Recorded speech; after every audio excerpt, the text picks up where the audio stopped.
武打明星陳慧敏同一名韓籍女子駕駛私家車喺去年10月14日途經公主道同埋亞皆老街交界嘅時候，突然失控，同一輛迎面嘅的士相撞，兩車盡毀，而的士司機被夾於車廂中，送院後最終傷重不治。警方交通意外調查組人員事後展開調查，結果將其分別落案控以3項罪名。昨日再解新蒲崗裁判處審訊，被告陳慧敏聘請律師出庭代表辯護，承認控罪。法官喺聽完案情之後，就將案件押後至3月29日，並且要求感法官調查被告之背景。被告陳慧敏准以3000蚊現金保釋外出候審。被告陳慧敏38歲，係一名演員，被控3項罪名。第一項喺1981年10月14日喺公主道天橋駕駛一輛車牌 BU730 嘅私家車，期間危險駕駛，引致男子朱志剛死亡。第二項同時同地駕駛上述私家車，而冇一個有效嘅駕駛執照。而第三項就係同時同地駕駛上述私家車，而未有購買第三者保險。翁美玲係粵語片女星林鳳嘅親生女兒。呢一段消息係發生喺翁美玲逝世之後，被某一份雜誌刊物作為爆炸性嘅報道。而事情嘅真相目前仍然係一個謎。雖然後來嚟自四方八面嘅消息亦都好多，但係每一則都係冇根據咁傳出嚟。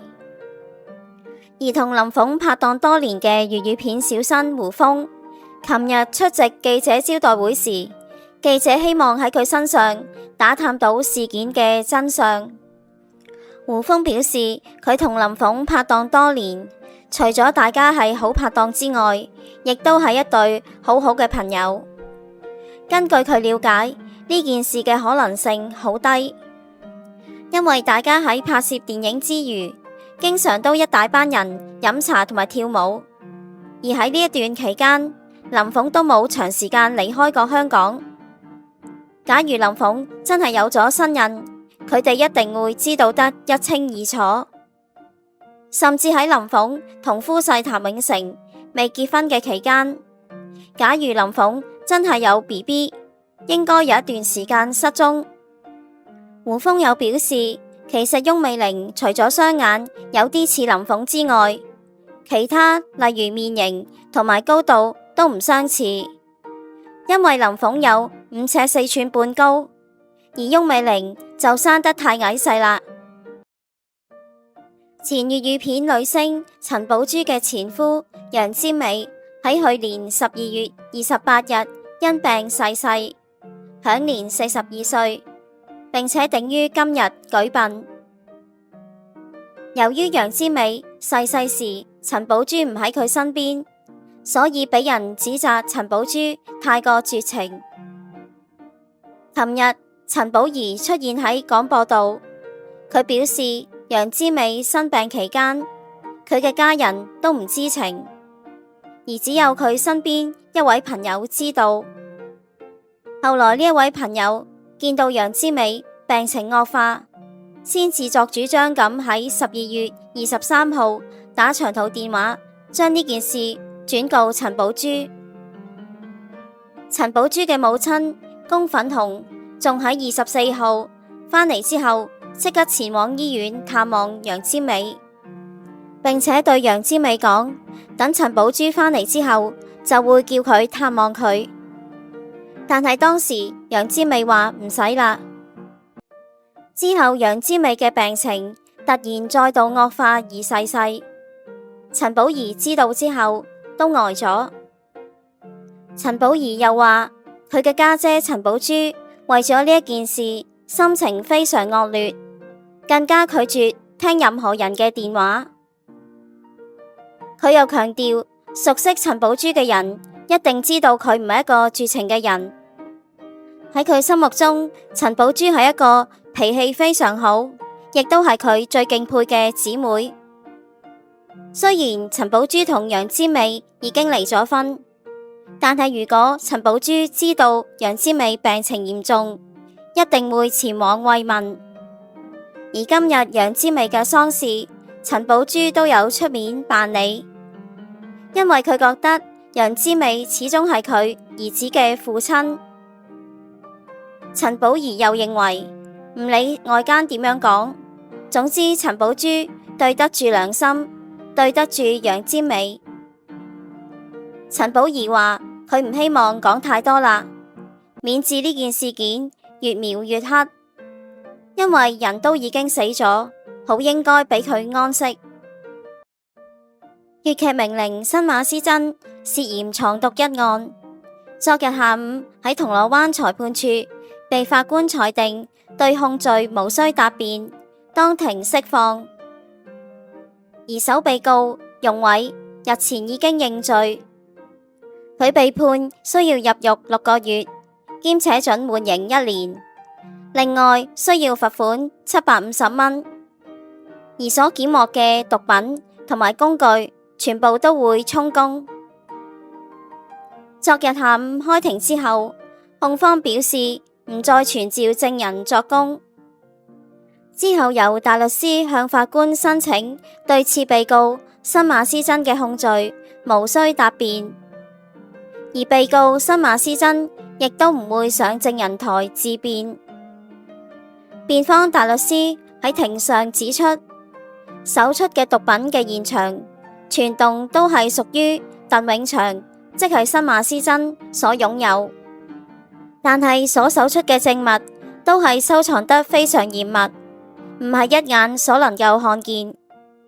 因此可證明被告新馬師曾並唔知情。辯方律師繼續表示，控方所持嘅唯一證據就係被告新馬師曾喺警署內曾經對2名警務人員承認搜獲嘅證物有一部分係屬於佢嘅。當時喺警署內，雙方曾經以廣東話傾談差唔多有30分鐘，其後佢哋亦都未對被告新馬師曾作出警戒或者拘捕。而幾分鐘之後，其中一名督察更加對被告新馬師曾表示佢可以離開警署。喺聽完控辯雙方嘅證供之後，法官宣布需要退庭至12點45分先判案。而喺開庭之後，法官指出佢相信被告新馬師曾係為咗維護朋友而唔知道法律上嘅嚴重後果。佢話被告呢一個舉動十分愚蠢，而當時2名警官只係靠一份供詞為證據，而冇對被告新馬師曾作出警戒同埋拘捕，所以被告新馬師曾係無需答辯。呢件案件嘅2名被告，第一名容偉62歲，住喺摩利臣山道78號7樓某座。而第2名被告鄧永祥，即係新馬師曾66歲，同住喺上址13樓某座。2人被控2罪。第一項係喺本年1月24日喺首被告嘅住所內藏有247.3克嘅熟鴉片同埋340.9克鴉片煙膏，可作非法販賣用途。第二項係非法在上址藏有2支煙槍同埋其他器具，可作吸食鴉片用途。近日傳出莊靜儀同有婦之夫嘅招振強傳出緋聞，莊靜儀憤憤不平咁指出，係同佢合作拍攝賴布衣嘅男藝員故意散播謠言，中傷佢。而呢一套劇嘅男主角就係苗僑偉，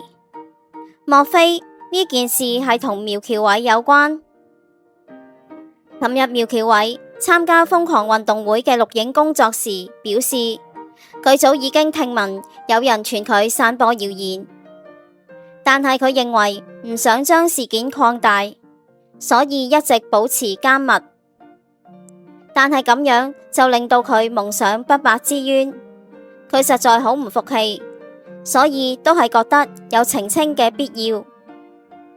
苗僑偉否認散播謠言，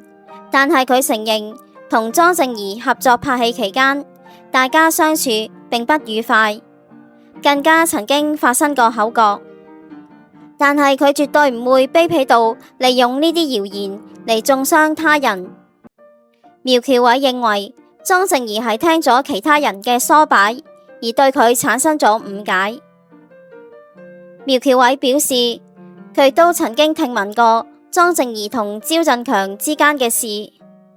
但係呢啲係喺佢拍攝賴布衣之前就已經有嘅傳說。